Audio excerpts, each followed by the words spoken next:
नमस्कार आप सबको। स्वागत है आप सबका फिर से अपने इस YouTube चैनल में। और आज की कहानी जो हम सुनने जा रहे हैं वह है जाट और सुनार। एक जाट और सुनार में बड़ी गहरी मित्रता थी। एक बार जाट सुनार के घर गया। सुनार ने अपने मित्र की बड़ी आवभगत की। शाम को जब रोटी खाने का समय आया तो सुनार ने एक सोने की थाली में जाट के सामने खाना परोस दिया। जाट की दृष्टि उस थाली पर पड़ी। उसने मन ही मन सोचा कि यह थाली तो बहुत अच्छी है, किसी न किसी प्रकार इस थाली को अपना बनाना ही पड़ेगा। सुनार भी जाट की दृष्टि को ताड़ गया और वह समझ गया कि यह रात को इस थाली को जरूर चुराने का प्रयास करेगा। तो सुनार ने भी बड़ी चतुराई से काम लिया। उस थाली में उसने पानी भरा और एक छींके पर उसको रख दिया। उस छींके के नीचे ही उसने अपनी चारपाई बिछा ली और लेट गया। सुनार ने मन में सोचा कि यदि मेरा मित्र इस थाली को उतारेगा तो पानी गिरने से मेरी नींद खुल जाएगी। अब रात को जाट उठा और धीरे से थाली को छूकर देखा तो पता चला कि इसमें तो पानी भरा है। जाट ने चूल्हे के पास जाकर राख छानी और थोड़ी थोड़ी करके इस थाली में डालता गया। आखिर राख ने सारे पानी को सोख लिया। जाट ने थाली को इस तरह से उतारा कि सुनार को पता भी ना चला। सुबह जब सुनार जागा तो देखा कि थाली तो गायब थी।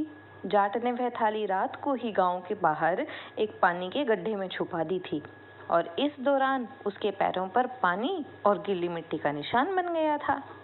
अब हुआ ये कि सोते वक्त जाट का एक पैर चादर के बाहर निकल कर रह गया। सुनार ने पैर पर पानी का निशान बना देख लिया और वो समझ गया कि थाली को किसी पानी के गड्ढे में गाड़ दिया गया है। उसने सूत के धागे से पानी और पैर का निशान नाप लिया और उसी गहराई तक गड्ढे में घुसकर पानी में टटोला तो उसे थाली मिल गई। सवेरे जाट भी जागा। उसने सुनार से कहा, भाई अब मैं जा रहा हूँ। सुनार ने कहा, भाई कम से कम एक दिन तो और रह जाओ, ऐसे भी क्या जल्दी है, कल चले जाना। जाट ने सुनार की बात मान ली और एक दिन और उसके यहाँ रहने के लिए मान गया। शाम होने पर सुनार ने उसी थाली में जाट को फिर खाना खिलाया। अब जाट उस थाली को देखकर हैरान रह गया। उसने सुनार से पूछा, भाई एक बात बताओ, तुम्हारे घर पे कितनी सोने की थालियां हैं? क्योंकि एक थाली तो मैं रात को चुरा के ले गया था। तो सुनार ने कहा, यह वही थाली है, मैं उस गड्ढे में से निकाल कर ले आया हूँ जिसमें रात को तुम छुपा के आए थे। तो इस पर जाट ने कहा, मैं तो खुद को ही ज्यादा चतुर समझता था, पर तुम तो भाई मेरे भी गुरु निकले। हमें अपनी दोनों की चतुराई का लाभ जरूर उठाना चाहिए। तो चलो कहीं कोई व्यापार करने चलते हैं। इस पर सुनार ने भी अपनी सहमति जताई और दोनों व्यापार करने के लिए घर से निकल पड़े। वो दोनों चलते चलते एक शहर में पहुंचे। आगे चलकर देखा कि बहुत से लोग एक लाश को लिए शमशान की ओर जा रहे थे। सुनार ने जाट से कहा, लगता है कोई बड़ा आदमी मरा है, हम अपना धंधा यहीं से शुरू करते हैं। शमशान पर जाकर जहां लाश जली वहीं उन दोनों ने एक सुरंग बनाई। उस सुरंग में सुनार को बिठा दिया। जाट सेठ के बारे में सब पता करने के बाद सेठ के घर पहुंच गया। वहां आकर उसने पूछा कि सेठ जी कहाँ हैं? सेठ के लड़कों ने कहा, उनकी तो मृत्यु हो गई है, अभी अभी उनको जलाकर आए हैं। यह सुनकर जाट बड़े जोर जोर से रोने लगा। सेठ के लड़कों ने उसके रोने का कारण पूछा तो जाट ने कहा, सेठ के पास मेरे 10,000 रुपए जमा थे, अब मुझे कैसे मिलेंगे? सेठ के लड़कों ने कहा कि रुपए बही खाते में जमा होंगे तो आपको आपके रुपए मिल जाएंगे। बही खाता देखा गया पर कहीं भी जाट के नाम से रुपए जमा होने की बात नहीं लिखी थी। तब जाट ने कहा, हो सकता है सेठ जी ने मेरे पैसे बही में न लिखे हों, पर मैंने रुपए तो जरूर जमा कराए थे। आप सब लोग मरघट में मेरे साथ चलो, यदि मेरे रुपए सच्चे हैं तो सेठ जी खुद ही बोल देंगे। सेठ के लड़कों ने जाट की बात मान ली और सब मिलकर शमशान में पहुंच गए। सेठ के लड़के जाट को चिता के पास ले गए। चिता के पास खड़ा होकर जाट ने जोर से आवाज दी, अरे ओ सेठ जी, मैंने जो 10,000 रुपए तुम्हारे पास जमा किए थे वो बही में नहीं मिल रहे हैं।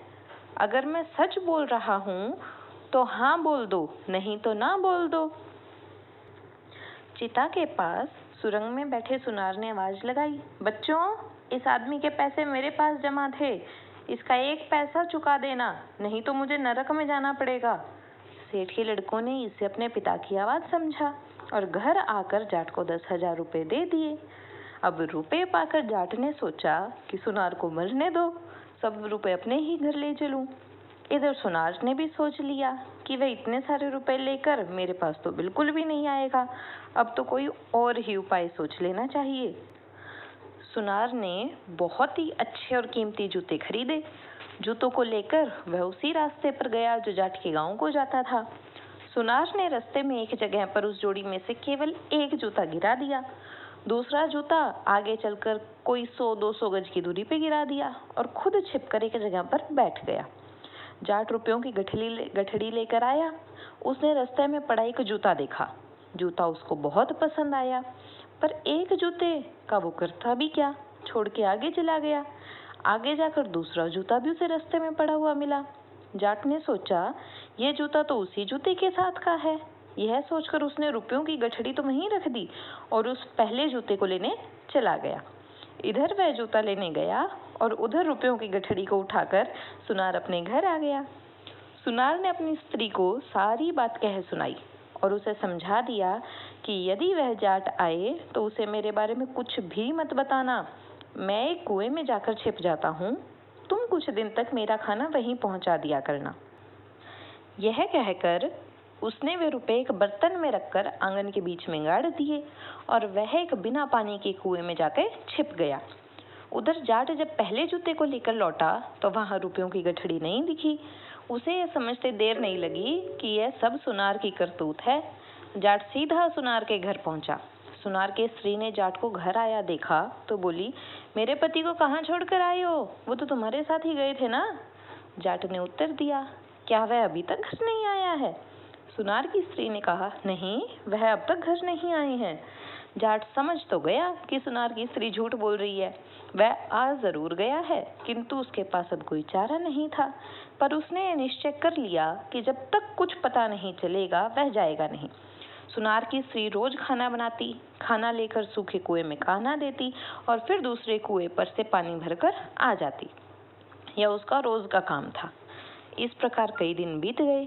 एक दिन जाट चुपचाप उस सुनार की स्त्री के पीछे पीछे चला गया और उसने देखा कि कुएं के पास जाकर उसने आवाज दी, लो रोटी। जाट सारी बात समझ गया और दूसरे दिन जाट उस सुनार की स्त्री जैसे कपड़े पहनकर रोटियों की पोटली बांधकर उस कुएं पे पहुंच गया और उसी प्रकार आवाज बनाकर कहा, लो रोटी। फिर उसने कहा, वह जाट तो चलता ही नहीं, मेरे पास कुछ रुपया पैसा रहा नहीं, क्या करूं? सुनार ने भीतर से कहा, आंगन के बीच में जो रुपयों की हांडी दबी पड़ी है उसी में से निकाल लिया करो। इस प्रकार जाट ने रुपयों का पता लगा लिया। सुनार की स्त्री रोज की तरह रोटी लेकर आई और आवाज लगाई, लो रोटी। सुनार ने कुएं में से कहा, अभी तो दे गई थी, फिर से ले आई। सुनार की स्त्री बोली, मैं कब आई हूँ? सुनार ने तुरंत जान लिया कि जाट चालाकी से रुपया ले गया है। वह बोला, अरे भगवान, जल्दी से मुझे कुएं में से निकाल, जाट तेरे जैसे ही कपड़े पहन कर आया था, अब तक तो वह सारे पैसे ले गया होगा।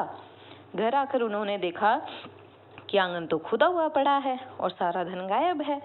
जब सुनार की पत्नी रोटी लेकर सूखे कुएं की ओर गई तब तक जाट सारा धन लेकर चंपत हो गया था। आपको हमारी कहानी कैसी लगी कमेंट में ज़रूर बताइएगा और पूरी कहानी सुनने के लिए आप सबका बहुत बहुत धन्यवाद। आगे भी ऐसे ही मज़ेदार कहानियाँ सुनने के लिए हमारे चैनल को सब्सक्राइब ज़रूर कर लें और वीडियो को लाइक कीजिए। धन्यवाद।